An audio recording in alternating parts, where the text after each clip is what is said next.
नमस्ते दोस्तों और मेरे चैनल पर आपका स्वागत है। आज हम कैटिया बेसिक्स के एक नए ट्यूटोरियल के साथ वापस आ गए हैं।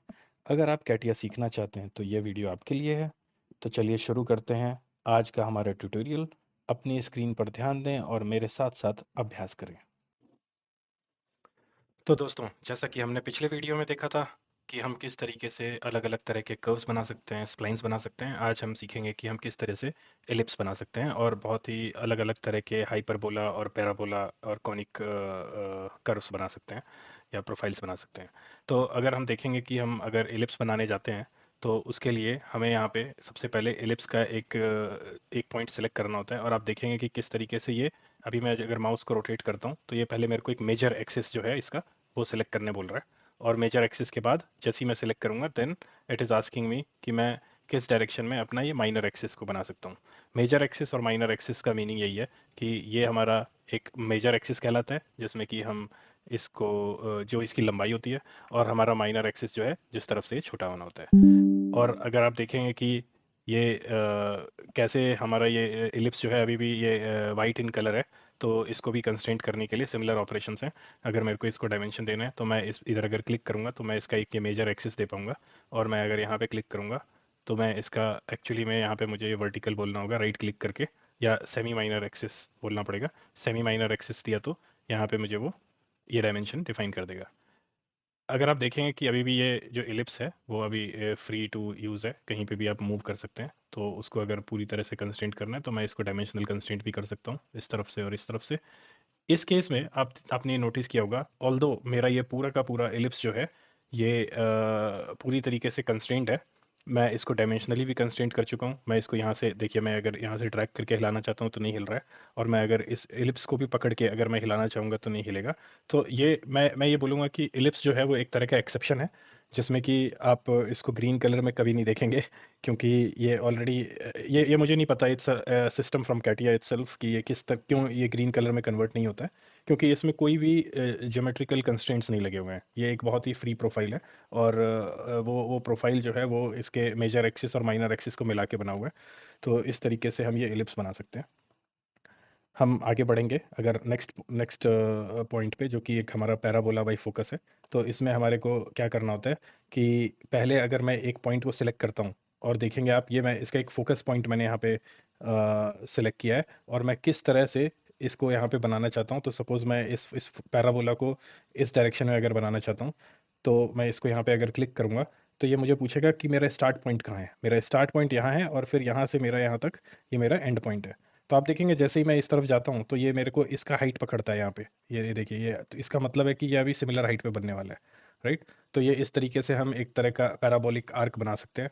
अगर हम नेक्स्ट पॉइंट पे मूव करेंगे, यहाँ पे एक ऑप्शन है हाइपर पैराबोला बाई फोकस। इसमें भी सिमिलर सिनारियो ही है, बट इसके अंदर हम क्या करते हैं, पहले ये एक एक पॉइंट सेलेक्ट करते हैं, और इस पॉइंट को सिलेक्ट करके जब मैं यहाँ पे इसका फोकस पॉइंट से मैं कितनी दूर हूँ, ये मेरा फोकस पॉइंट है, और फोकस पॉइंट से मैं कितनी दूर आके इस पैराबोला को कहाँ से स्टार्ट करना चाहता हूँ और फिर कहाँ पे एंड करना चाहता हूँ, और उस तरीके से हम ये कर्व भी बना सकते हैं।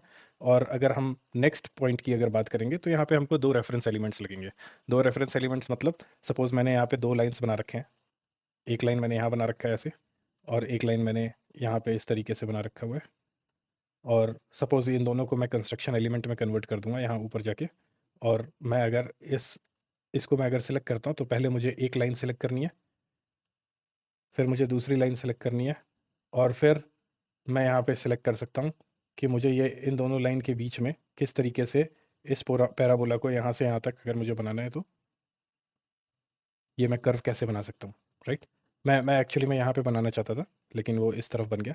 बट ठीक है, ये एक ऑप्शन है जिसमें हम अलग अलग तरीके से मेरे को अगर लाइन भी नहीं है तब भी मैं एक्चुअली मैं एक लाइन यहाँ सेलेक्ट किया मान लीजिए, और मैंने अगर यहाँ पे ये सिलेक्ट किया, और ये मेरा अगर स्टार्टिंग पॉइंट है, ये मेरा एंड पॉइंट है, तो इस तरीके से मैं इस कर्व्स को क्रिएट कर सकता हूँ।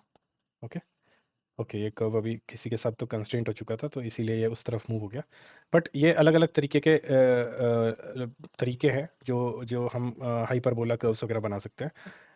अगर हम आगे बात करें, हमारे पास ऑप्शन है यहाँ पे लाइंस बनाने के लिए। तो डिफरेंट काइंड ऑफ लाइंस बना सकते हैं हम यहाँ पे। अगर आप देखेंगे सबसे पहले मैं एक लाइन अगर क्रिएट करूँ तो सिंपल है, मैं मेरे कंस्ट्रक्शन एलिमेंट ही क्यों बन रहे हैं यहाँ पे, क्योंकि मेरा यहाँ पे कंस्ट्रक्शन एलिमेंट ऑन है।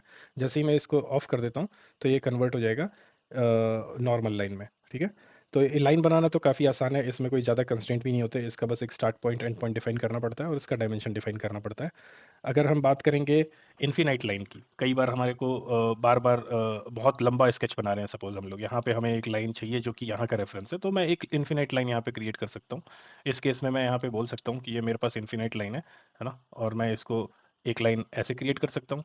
और मैं अगर इसको जाके यहाँ पे बोल दूँ कि ये मेरा वर्टिकल लाइन होना चाहिए, तो मैं इसको वर्टिकल में भी कन्वर्ट कर सकता हूँ, है ना। इसको हम बाद में फिर कंस्ट्रक्शन लाइन भी बना सकते हैं। तो हमें हमें ये हेल्पिंग ज्योमेट्री की तरह काम करता है। सपोज मुझे इसका लेंथ यहाँ ऊपर कहीं पे चाहिए और मैं बार बार नीचे जाके नहीं देखना चाहता कि वो लेंथ कहाँ पे है, तो इस केस में ये मुझे काफ़ी हेल्प करता है कि मैं किस तरीके से यहाँ से और यहाँ तक अगर बनाऊंगा तो आई मेक श्योर कि जो ये मेरी लेंथ बनी है वो मेरी एग्जैक्टली यही सेम लेंथ है। अगर मैं यहाँ पे देखूंगा तो यहाँ पे मेरे को जो 142.78 आ रहा है, ये सेम लेंथ मेरी यहाँ पे भी आएगी, राइट। तो ये हो गया हमारा लाइन बनाने का ऑप्शन, जो कि इन्फिनाइट लाइन बनाने का ऑप्शन है। फिर यहाँ पे हमारे को बाई टेंजेंट लाइन बनाने का ऑप्शन भी है।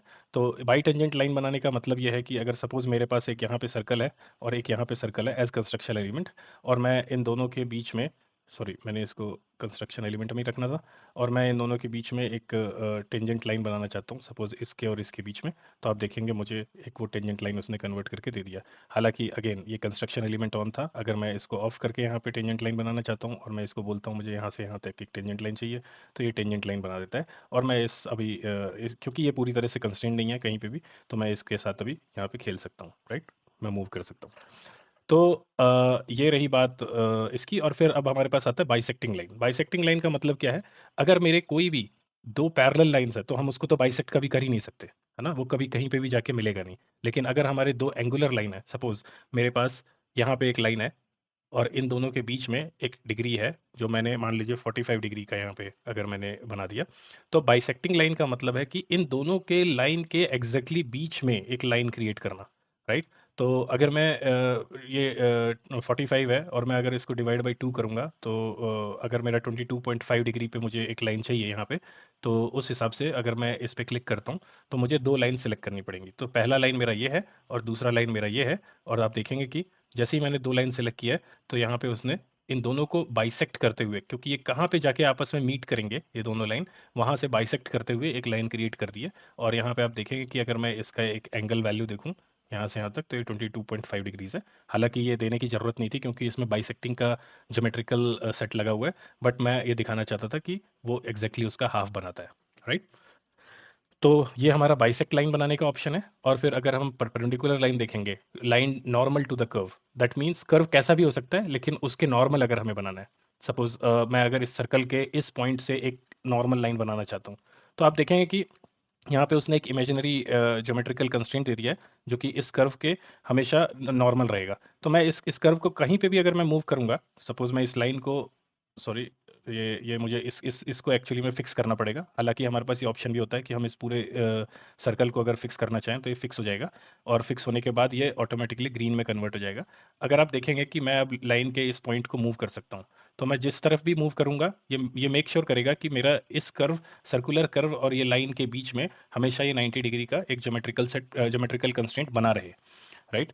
तो अगर मेरे पास suppose in in this case अगर मेरे पास एक स्प्लाइन है यहाँ पे, है ना, ये मैं स्प्लाइन बनाता हूँ और मुझे यहाँ पे अगर मल्टीपल बहुत सारे परपेंडिकुलर लाइंस ही बनाने हैं, तो उसके लिए मुझे क्या करना होगा, मैं यहाँ पे जाऊँगा और मैं अगर इस लाइन को ऑप्शन को सिलेक्ट करूँगा और जहाँ पे भी मैं सिलेक्ट करूँगा वहाँ पे वो उसका परपेंडिकुलर ही बनाएगा। मैं यहाँ पे दूसरा लाइन अगर बनाना चाहता हूँ, जहाँ पे भी सिलेक्ट करूँगा वो उसका परपेंडिकुलर लाइन ही बनाएगा। मैं यहाँ पे सिलेक्ट करूंगा वो इसका परपेंडिकुलर लाइन बनाएगा, मैं यहाँ पे सिलेक्ट करूंगा उसका परपेंडिकुलर लाइन बनाएगा, राइट। तो अगर मैं कर्व को कैसे भी अगर मॉडिफाई करता हूँ तो आप देखेंगे कि मेरे लाइंस भी मॉडिफाई हो रहे हैं, राइट। मेरे लाइंस आपस में क्योंकि उनके बीच में एक ज्योमेट्रिकल कंस्ट्रेंट लगा हुआ है कि इस लाइन, इन सारे लाइंस को इस कर्व के ऊपर हमेशा 90 डिग्री या इस परपेंडिकुलरिटी को मेंटेन करके रखना है। इसीलिए मैं जैसे भी इस लाइन के पोजीशन को अगर चेंज करता हूँ, या तो ये मेरे कर्व को उसी हिसाब से चेंज करता है, क्योंकि अब ये लाइंस भी उसके एक्चुअली में ये लाइंस भी उसको कंट्रोल करने का काम कर रहे हैं इस कर्व को, और ये इसके नोड पॉइंट्स जो हैं वो तो डेफिनेटली कंट्रोलिंग पॉइंट्स होते ही हैं, जैसा कि हमने पहले भी वीडियो में देखा हुआ है, राइट। फिर हम इसके बाद आते हैं, ये हमारे पास एक्सिस बनाने का ऑप्शन है, जहाँ पे एक्सिस के लिए अगर मैं क्लिक करूंगा तो मैं कोई भी दो पॉइंट अगर सेलेक्ट करता हूँ तो मैं यहाँ पे एक एक्सिस जनरेट कर सकता हूँ। कई बार हमें बहुत हेल्पफुल होता है, हम अगर कोई भी एक कॉम्प्लेक्स ज्योमेट्री बना रहे हैं और हमें एक एक्सिस के अलोंग ही अगर हमें कोई डायमेंशंस देने हैं, तो उस तरीके से हम इन डायमेंशंस को दे सकते हैं एक्सिस बना के। ओके, तो आज हमने एक्चुअली में ये parabola, line normal to curve और एक्सिस देखा है। हालांकि हमारे पास यहाँ पे एक और ऑप्शन है जो कि हम पॉइंट्स का है, उसको भी हम बात कर लेते हैं। अगर हम पॉइंट्स के ऊपर जाते हैं तो आप कहीं पे भी जस्ट क्लिक अगर करेंगे तो वहाँ पे आप पॉइंट्स बना सकते हैं, यहाँ पे पॉइंट बना सकते हैं, यहाँ पे पॉइंट बना सकते हैं। और आप देखेंगे कि मुझे बार बार इधर पॉइंट पे जाके सेलेक्ट करना पड़ रहा है। तो जैसा कि मैंने पहले भी बताया कि अगर आप इस पॉइंट पे डबल क्लिक कर देते हैं तो आप इस लूप से बाहर नहीं निकलेंगे। आप क्या करेंगे, एक पॉइंट बनाएंगे, फिर दूसरा पॉइंट बनाएंगे, फिर तीसरा पॉइंट बनाएंगे, फिर चौथा पॉइंट बनाएंगे। और अगर आपको इस लूप से, इस पॉइंट को बनाने के लूप से बाहर निकलना है तो आपको कीबोर्ड पे एस्केप प्रेस करना होगा, तो आप इस लूप से फिर से बाहर निकल जाएंगे। तो ये रही पॉइंट की बात। अगर हम पॉइंट बाय कोऑर्डिनेट्स बनाना चाहते हैं, सपोज मेरे को यहाँ पे एक कोऑर्डिनेट्स पे एक पॉइंट बनाना है, मुझे अगर यहाँ 0 0 से मुझे अगर एग्जैक्टली पता है कि मुझे कितने मिलीमीटर दूर चाहिए, तो मैं अगर एच में मान लीजिए 100 मिलीमीटर बोलता हूँ और वी में अगर मैं 100 मिलीमीटर बोलता हूँ, और जैसे ही ओके करता हूँ तो वो 100 मिलीमीटर पे एक पॉइंट बना देता है, और उस पॉइंट को हम ये डायमेंशंस भी दे देता है, राइट। तो हमें खुद से डायमेंशन देने की जरूरत नहीं है। और आप देखेंगे कि ये पॉइंट मेरा बन के यहाँ पे रेडी हो गया। इस पॉइंट को भी एक्चुअली में कंस्ट्रक्शन एलिमेंट बनाया जा सकता है। अगर आप देखेंगे कि अभी ये पॉइंट ऐसा क्रॉस टाइप दिख रहा है, और जैसे ही मैं इस पॉइंट को कंस्ट्रक्शन एलिमेंट में अगर क्लिक कर देता हूँ तो ये बहुत ही इमेजिनरी डॉट बन जाता है, जिसका कोई वैल्यू नहीं है एक्चुअली में। ये पॉइंट हमारा एक्चुअली में स्केच है नहीं, है ना, स्केच का पार्ट नहीं है। It is just a reference point. अगर मैं दोबारा से इसको क्लिक करके यहाँ कंस्ट्रक्शन एलिमेंट को अगर ऑफ कर देता हूँ तो फिर यहाँ पे पॉइंट क्रिएट कर देता है। अब हम आगे बढ़ते हैं। ये इक्विडिस्टेंट पॉइंट है। इक्विडिस्टेंट पॉइंट बनाने का मतलब ये है, जैसे कि मैं अभी इधर इस लाइन को यहाँ पे डिलीट कर देता हूँ, सारे लाइंस को, और मैं चाहता हूँ कि मुझे इस पूरे कर्व के ऊपर इक्वल डिस्टेंसेस पे 10 पॉइंट्स चाहिए, राइट। तो मैं यहाँ पे क्लिक करता हूँ और ये मैं इक्विडिस्टेंट पॉइंट पे अगर सेलेक्ट करता हूँ और इस कर्व को अगर सेलेक्ट करता हूँ तो आप देखेंगे यहाँ पे इसने ये 10 पॉइंट्स बनाने शुरू कर दिए, 1 2 3 4 5 6 7 8 9 10, है ना।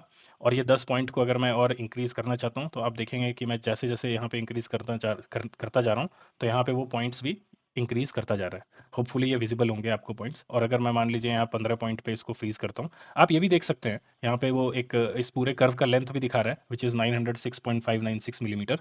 और आप ये भी देख सकते हैं कि सारे पॉइंट्स के बीच का डिस्टेंस कितना है, विच इज़ 56.662 मिलीमीटर, है ना। और मैं जैसे ही इसको ओके करता हूँ तो यहाँ पे आप देखेंगे कि उसने इन सबको एक इक्वी डिस्टेंट पॉइंट बना दिया है। और अब मैं अगर मुझे यहाँ पे अगर सब सारे पॉइंट्स पे लाइन चाहिए जो कि परपेंडिकुलर होने चाहिए, तो मैं डेफिनेटली इस ऑप्शन को यूज़ करके इन सारे पॉइंट्स को अगर, सॉरी, अच्छा, ये पॉइंट जो है वो यूज़ नहीं होते। मैं एक्चुअली मैं क्या कर सकता हूँ कि इन पॉइंट्स के बगल में यहाँ पे सेलेक्ट करके और इन दोनों को कंस्ट्रेंट कर सकता हूँ यहाँ पे। और यहाँ पे अगर जाएंगे और हम इसको बोलेंगे कि ये मेरे पास कोइंसिडेंस रहना चाहिए, दैट मीन्स मेरा यहाँ पे आपने नोटिस किया होगा कि मेरा कर्व ही उठ के इधर आ गया। हालांकि अगर मैं अंडू करूंगा तो इस केस में पहले मुझे इस कर्व को क्या करना पड़ेगा, फिक्स करना पड़ेगा कि ये कर्व नहीं उठे कहीं पे भी। जहाँ पे भी जो भी जाना है, जो भी मूव होना है वो मेरा लाइन मूव हो। तो मैं यहाँ पे अगर इन दोनों के बीच में दोबारा से अगर कोइंसिडेंस देता हूँ तो आप देखेंगे कि मैं इसको लाइन को यहाँ पे मूव कर सकता हूँ। अब मेरे पास कुछ एक्चुअली में सिर्फ और सिर्फ ये लाइन का लेंथ बचा है जो कि कंट्रोलेबल है, राइट। तो मैं यहाँ पे सारे पॉइंट्स को अगर बाद में वो भी करना चाहता हूँ, अगर डिस्टेंस में इसका चेंज करना चाहता हूँ तो मैं यहाँ पे मेरे पास ऑप्शन है कि मैं इन इन पॉइंट्स के डिस्टेंसेस को आपस में चेंज भी कर सकता हूँ। और मैं अगर इसको बोलता हूँ मुझे इक्वली 45 मिलीमीटर ही चाहिए, तो यहाँ पे 45 मिलीमीटर के इक्वल डिस्टेंस पे उसने जितने पॉइंट्स बन सकते होंगे इस कर्व के ऊपर, वहाँ पे उसने उतने पॉइंट्स बना दिए हैं। इसी हिसाब से हम यहाँ पे लाइंस भी क्रिएट कर सकते हैं और उनको कंस्ट्रेंट भी कर सकते हैं, राइट। तो अगर हम चाहते हैं अभी इंटरसेक्शन पॉइंट पे, तो अगर मैं मेरे पास एक यहाँ पे लाइन है और मेरे पास एक अगर लाइन, सपोज मेरे पास एक एक्सिस है जो कि यहाँ पे है कहीं पे, वर्टिकल एक्सिस, और मैं चाहता हूँ कि मुझे इस लाइन और इस लाइन के इंटरसेक्शन पे एक पॉइंट बना दे, है ना। तो मैं यहाँ पे इधर अगर क्लिक करता हूँ तो मुझे ये लाइन सेलेक्ट करनी होगी और ये लाइन सेलेक्ट करनी होगी। तो आप देखेंगे कि वो लाइन जहाँ पे जाके इंटरसेक्ट कर रहा होगा उस लाइन को, तो वहाँ पे वो एक पॉइंट क्रिएट कर देगा। ओके, और अगर हम आगे बढ़ते हैं तो ये प्रोजेक्शन लाइन है। तो प्रोजेक्शन लाइन का मतलब ये होता है कि आपको एक वो एक आपको पॉइंट सेलेक्ट करना होता है जिस पॉइंट से आप कहाँ पे आप प्रोजेक्ट करके एक लाइन बनाना चाहते हैं। तो अगर आप देखेंगे कि मैंने ये पॉइंट सिलेक्ट किया था और ये लाइन अगर सिलेक्ट किया तो इसका ये प्रोजेक्शन लाइन मेरे को इधर मिल गया। ऐसे ही मैं अगर दूसरे पॉइंट को यहाँ पे सिलेक्ट करता हूँ और मैं इस लाइन को सिलेक्ट करता हूँ तो इसका इसका मेरे को यहाँ पे मिल गया। इस तरीके से हम क्या कर सकते हैं कि सारे पॉइंट्स को कंट्रोल कर सकते हैं। मतलब अगर मुझे ये और ये सिलेक्ट करता हूँ मैं, तो यहाँ पे बन गया। तो मेरे को यहाँ पे इन सब का प्रोजेक्शन मिल गया इस लाइन के ऊपर, राइट। तो मैं एक्चुअली मैं जहाँ पे भी इस लाइन को मूव करूँगा तो आप देख सकते हैं, और आप इसको डायमेंशंस वगैरह भी दे सकते हैं। अभी फिलहाल के लिए हमने क्या किया हुआ है, हमने इस सारे कर्व को, इस पूरे कर्व को क्या किया है कि फिक्स एलिमेंट दिया हुआ है, राइट, कि ये फिक्स रहे। लेकिन अगर सपोज मैं इसको फिक्स एलिमेंट को अगर यहाँ से डिलीट कर देता हूँ तो फिर मैं इस इन कर्व्स को कैसे कंट्रोल करूंगा। तो मैं यहाँ पे एक्चुअली मैं इन दोनों लाइंस के बीच का डायमेंशंस दे सकता हूँ, और यहाँ पे इन दोनों लाइंस के बीच का डायमेंशंस दे सकता हूँ।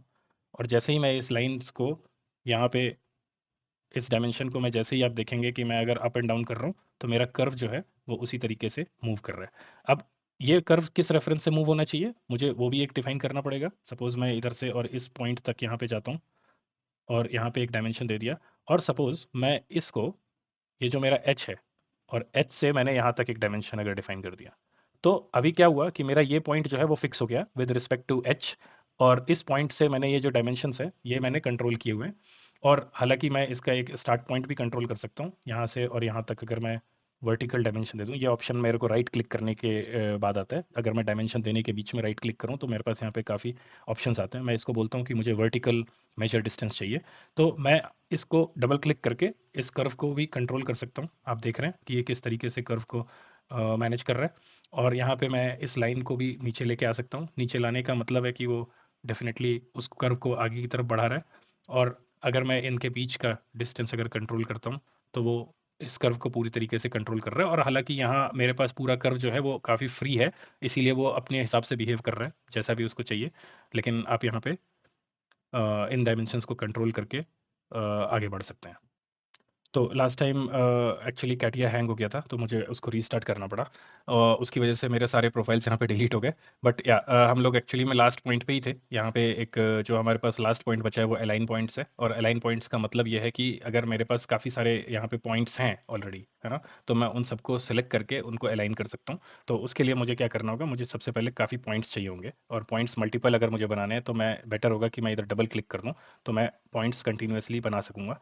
यहाँ पे मैंने अगर अलग अलग तरह के पॉइंट्स बनाए अलग अलग लेवल पे, और मैं इन सारे पॉइंट्स को सिलेक्ट करके, और यहाँ पे अगर मैं इस अलाइन को सिलेक्ट करता हूँ तो आप देखेंगे कि ये बोल रहा है कि जो पहला पॉइंट है उसको किस डायरेक्शन में आपको अलाइन करना है, राइट। तो मैं अगर इसको ये बोलता हूँ कि मुझे यहाँ से यहाँ तक इस अलाइनमेंट में मुझे ये सारे पॉइंट्स चाहिए, तो मैं जैसे ही इसको सिलेक्ट करता हूँ तो आप देखेंगे कि इसने क्या किया कि इसके अलोंग इन सारे पॉइंट्स को उठा के वो इधर ले आया है। अब यहाँ पे आप इसको कैसे भी मूव कर सकते हैं, वो हमेशा अलाइंड ही रहेंगे, हमेशा इसी लाइन के ऊपर कोइंसिडेंट रहेंगे, और आप इसको आपस आपस में कैसे भी डिस्टेंस वगैरह देके कंट्रोल कर सकते हैं। तो हमारे ये सारे के सारे प्रोफाइल पार्ट जो हैं वो फिनिश हो चुके हैं। हम नेक्स्ट वीडियो में कैसे इन प्रोफाइल्स को आपस में इनके इनके ऑपरेशंस हम क्या क्या कर सकते हैं इनके ऊपर, इन प्रोफाइल्स के ऊपर, इन कर्व्स के ऊपर, हम उसके बारे में सीखेंगे। तो दोस्तों आज के लिए बस इतना ही। मुझे उम्मीद है कि आपने इस ट्यूटोरियल से कुछ सीखा होगा। अगर आपको यह वीडियो पसंद आया तो इसे लाइक करें और अपने दोस्तों के साथ शेयर करें। और अगर आप ऐसे ही और ट्यूटोरियल देखना चाहते हैं तो मेरे चैनल को सब्सक्राइब करना ना भूलें। मुझे उम्मीद है कि यह ट्यूटोरियल आपके लिए उपयोगी रहा होगा। अगर आपके कोई सवाल या सुझाव हैं तो कृपया नीचे कमेंट बॉक्स में पूछें। मैं आपके सवालों का जवाब एक वीडियो बनाकर देने की पूरी कोशिश करूँगा। मिलते हैं अगले वीडियो में। इस वीडियो को देखने के लिए धन्यवाद। अगले ट्यूटोरियल में हम एक नए टॉपिक पर चर्चा करेंगे। तब तक के लिए keep practising and stay safe.